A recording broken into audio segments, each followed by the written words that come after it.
Hi, my name is Kelly, and today we're going to be exploring whether I should send my child to school or not.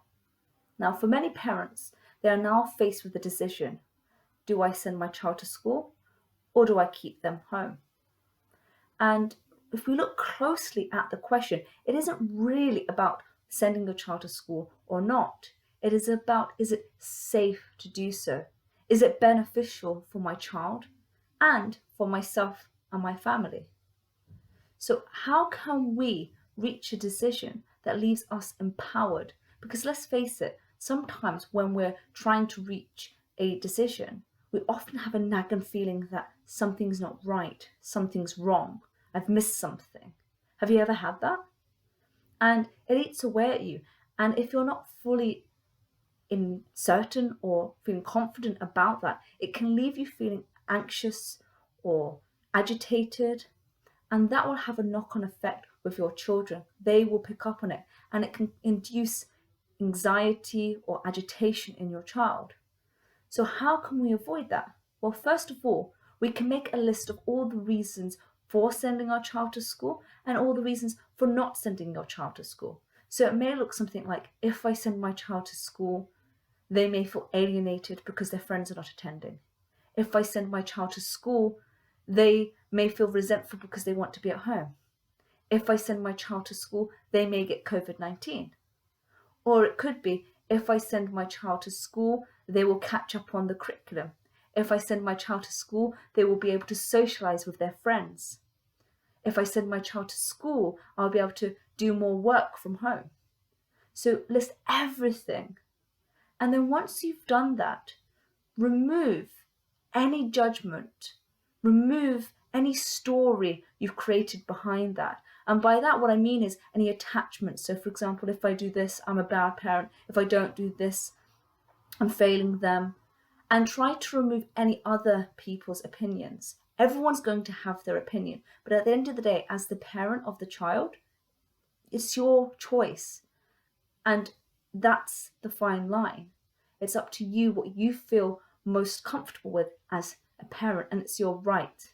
Remember, schools are there as an institution to support you. And right now, under the circumstances, the government isn't penalizing anyone who doesn't send their child to school when they can.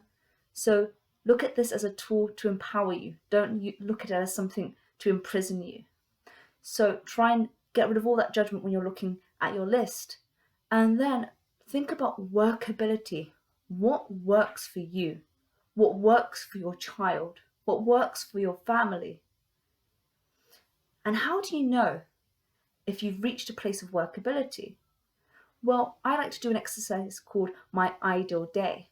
Write down with lots of specific details what your ideal would look like. So for example, my ideal would be waking up at 7 a.m. refreshed after a long night's sleep.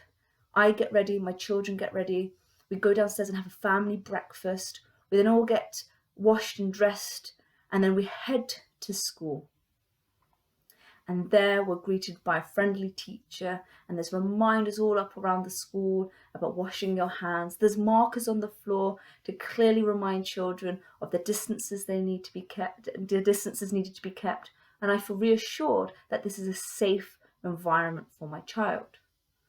Or your ideal day might be, we wake up in the morning nice and early at 7 a.m. We go downstairs and have a family breakfast. Since my children aren't going to school, they get changed into their comfy clothes. I've laid out some books for independent reading as their first activity. And whilst they're getting on with that, I'm going to have my morning meeting at work, or I'm going to do some tidying up whilst they're getting on with their independent studies. So create and fine detail what your ideal would look like. Then once you've done that, you can then start to think about, well, what steps can I take? What actions are needed to create that? In doing this, it helps you to remove any story and gets to what is, and what you have control over. And then finally, if it's appropriate, ask your child. Ask your child their thoughts, their feelings, because they will have a say. They may want to attend school and you don't.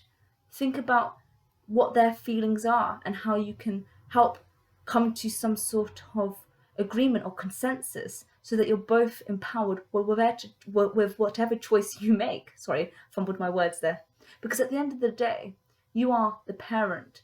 And so overall what you say goes. But it's not about overpowering your child. It's about really listening to them, really hearing what they want. And so that you can reach a consensus that empowers them and allows them to have their voice and leaves you empowered as well. So overall, remember, this isn't about morality. There's no judgment. It's about what you feel most comfortable with as a parent. What works for you and your family. And remember, everyone's different. What works for you doesn't work for someone else. Remember to write out a list of the things that why you want to send them to school, why you don't want to send them to school.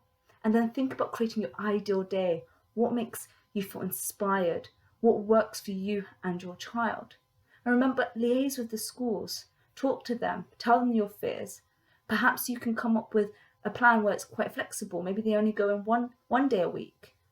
And remember, whatever choice you make, it's not permanent. It's not cemented in stone. You can easily say, actually, I want to take my child out from the school. It's not working for them right now. Or perhaps you've chosen to home educate them. You've said no, you don't want the place, and then you've realised actually I do want that place. We'll talk to the school, see what they can help you to create that so that they can reattend school.